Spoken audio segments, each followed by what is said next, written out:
जब इनके नाम को राजकुमार के नाम से जाना जाता था, सफेद वस्त्रों में थे।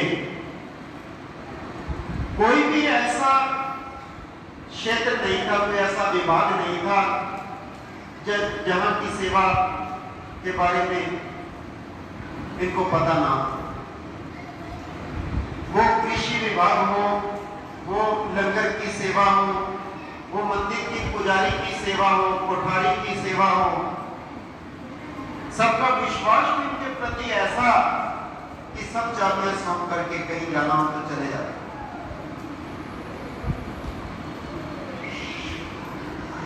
श्री महाराज जी को शेर कहा करते थे कि ये स्वामी जी महाराज शेर थे और उनके पुत्र भी शेर हैं। पल ऐसा आ जाता जब सेवा करने लगते तो 10-20 लोग भी उतना कार्य न कर पाते जितना श्री महाराज जी कर लेते। श्री सतगुरुदेव भगवान के प्रति प्रेम ऐसा कि अभी तो ऐसा भी हुआ कि लाल मिर्ची लेकर के भोग लगवाने लगे।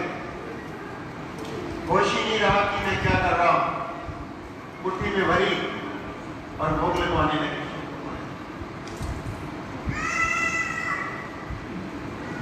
जैसे विद्रानी जो थी वो केले के छिलके ही खिलाए जा रहे, और जब विदुर जी ने आकर कहा ये क्या कर रही हो, केला खाने को दिया, तो भगवान कहते जो आनंद मुझे छिलके में आ रहा था वो अब नहीं आ। तो प्रेम का बड़ा महत्व है। सच्चा प्रेम जहां होता है, जहां भाव होता है, उसके सामने कर्म का भी कोई महत्व नहीं है। कर्म के पीछे जो भाव है वो महत्व रहता है। और भक्ति ऐसी कि मैंने अपने जीवन में सन 1974 में मेरे ख्याल से मेरी पहली भेंट हुई, मैंने दर्शन किए। तब से लेकर जब तक उनका शरीर रहा, मैंने नहीं देखा कि 2:30 बजे के बाद और रात्रि कभी सोए हो। 2 बजे उठ जाना, नहा धोकर 2:30 बजे भजन ध्यान में बैठ जाना। और बड़े बड़े पढ़े लिखे भी आकर के नतमस्तक होते। अध्यात्म की पढ़ाई के सामने दुनियावी पढ़ाइयां भी कोई महत्व नहीं रखती। ये प्रत्यक्ष प्रमाण है। ये बैठे हैं आपके सामने राम लोया जी, कैसे जीवन ही बदल दिया। कहां बेचारे छोले पूड़ियां करते थे, और आज पूरे मुजफ्फरनगर के अंदर समाज के अंदर जो प्रतिष्ठा है वो केवल उन्हीं की देन है। सभागी की वचन कर देते क्योंकि तार उधर जुड़ी रहती थी श्री गुरु महाराज जी। संत तो ट्रांसफार्मर है, श्री गुरु महाराज जी से शक्ति कन्वर्ट होती रहती है संतों के द्वारा। सुप्रीम पावर है श्री नंदी निवासी भगवान। तो उनका प्रेम संतों के चरणों में ऐसा था। मैं ज्यादा कुछ कह नहीं पाऊंगा, समय इजाजत नहीं दे रहा, बार-बार इशारे भी हो रहे हैं, और ये अनिवार्य भी है कि थोड़े समय में इस कार्यक्रम को संपन्न करना जरूरी है। तो कहना यही है कि जिस राह पर वो चले हैं, हम लोगों का भी कर्तव्य बनता है कि हम भी उस राह को अपनाएं जिससे हमारा जीवन सार्थक हो। उनके दिए उपदेश को अगर हम अपने जीवन में धारण कर लें तो हमारी सच्ची भक्ति होगी, सच्ची श्रद्धांजलि होगी, हमारा यहाँ आना सफल होगा। सतगुरु की कृपा तो हुई, हम उनकी शरण में आए हैं। परंतु भिक्षु जी महाराज कहा करते थे कि गुरु नो मनना कुछ नहीं होता, जो गुरु की नाम नहीं था। तो गुरु जी ने जो उपदेश दिया है, जो वचन दिया है, जो शब्द दिया है, उस शब्द का सिमरन करें, उनके वचनों का पालन करें, जिससे हम सब लोगों का भी जीवन सार्थक हो। आप सब ज्ञानवान हैं, ज्यादा कुछ कहने की आवश्यकता नहीं मैं समझता। किसी काम के भी नहीं कोई न शुद्धा शाम, सतगुरु की कृपा भई तो मुझे आगे पाओ। उनकी कृपा हो जाए तो पूजता नहीं, उनकी भी पूजा होने लगती है। तो मेरे श्री गुरु महाराज जी की कृपा है, उनकी दर्शन प्राप्त हुई है। ये एक विशाल रूप जो देख रहे हैं, जैसा अभी विज्ञान ब्रह्मा जी ने बताया कि नीम के पत्थर नहीं दिखते, ये तीनों महापुरुषों की मेहनत है, पुरुषार्थ है।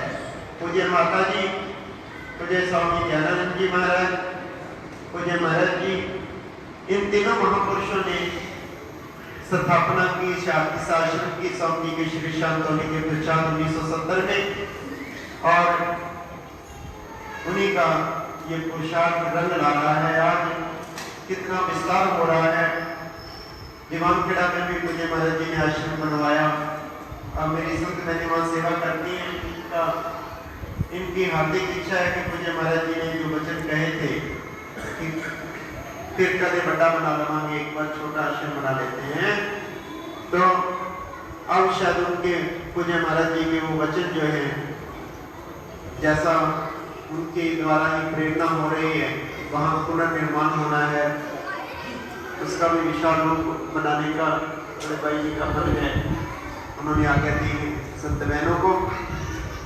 तो जो विस्तार हो रहा है ये सब उन्हीं की कृपा है, उनकी मौज है। परंतु ये विस्तार सब आप लोगों की भावना को सुदृढ़ करने के लिए, जोड़ने के लिए, आपका तन, आपका मन, आपका धन गुरु चरणों में लगता रहे, जीवन सार्थक हो, आनंद में हो, सुख में हो। इन्हीं शब्दों के साथ सबके लिए भक्ति की कामना करते हुए कि श्री सतगुरुदेव भगवान सबको अपनी अमोलक भक्ति प्रदान करें। भक्ति दान हमें दीजिए गुरुदेव के देव, और मैं सुनना चाहिए दाता निश्चित तुम्हारी सेव। सतगुरु की कृपा हम सबको प्राप्त होती रहे। इन शब्दों के साथ हमारी को विराम दो। उससे पूर्व कुछ सोच रहा है, कृपया ध्यान से सुने। अब तक अभी हम पूर्ण रूप में कार्यक्रम कोई भी नहीं कर पा रहे, परंतु बच्चों की सेवा की भावना है। श्री विचार सेवा दल के सदस्य कई दिन से लगे हुए हैं, कई दिन विचार करते हैं कि व्यवस्था कैसे हो। बड़ा पुरुषार्थ करके उन्होंने बड़ी सुंदर व्यवस्था की है भोजन की।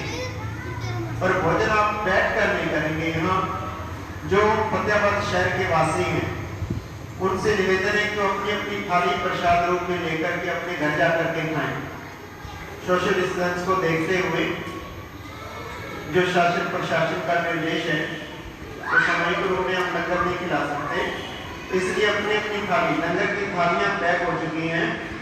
तो आप जैसे ही सीढ़ी से नीचे उतरेंगे, आप सबने छोटे रास्ते से नहीं जाना, उधर सामने वाली सीढ़ी से जाएंगे और सोशल डिस्टेंस बनाकर, धक्का-मुक्की नहीं, सबको प्रसाद मिलेगा। सैकड़ों थालियां तैयार कर दी हैं, बच्चों ने सुबह से लगे हुए हैं। तो बड़े प्रेम से श्री गुरु महाराज जी के लंगर का प्रसाद जैसी व्यवस्था उसमें सहयोग करते हुए अपना अपना प्रसाद लेकर आप अपने घर जाकर के ग्रहण करेंगे। और जो बाहर से आए हुए हैं वो इधर उधर अपना दूरी बना करके बैठ करके वो अपना भोजन प्रसाद ग्रहण करेंगे। थाली एक से मिलेगी भोजन की सबको, जैसे जैसे आप बाहर जाएंगे। तो इसी निवेदन के साथ सभी जी कुछ संदेश ला रहे हैं।